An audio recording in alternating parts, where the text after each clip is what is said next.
नमस्कार, आप देख रहे हैं बिहार न्यूज़ 7।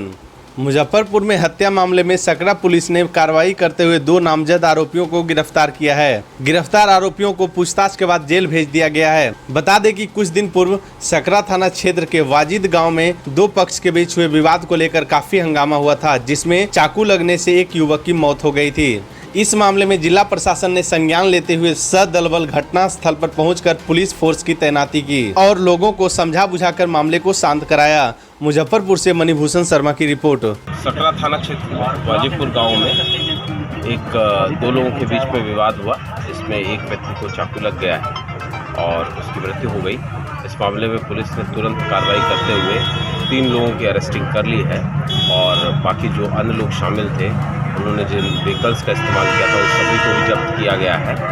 भारी संख्या में पुलिस बल डिप्लॉयमेंट किया गया है। यहाँ पर GTSP, DSP सभी लोग कैंप कर रहे हैं और SDM भी यहाँ पर है और आगे की कार्रवाई जारी है। क्या लगता है किस तरह से घटना को अंजाम? अभी तक के जो भी कुछ हुआ है उसमें पुलिस ने कार्रवाई की है। चाकू मारा गया था, जैसा कि मैंने आपको बताया है। आपसी विवाद था जिसमें चाकू मारा गया था 2 परिवारों दो घरों के बीच में। गोली भी लगने की बात सामने आ रही है। अभी तक के जो भी चीज़ें हैं वो इंजरी और पोस्टमार्टम के बाद ही होगा, लेकिन जो मृतक व्यक्ति है उसको जो है अभी तक के किसी तरह की गोली की कोई सूचना नहीं है।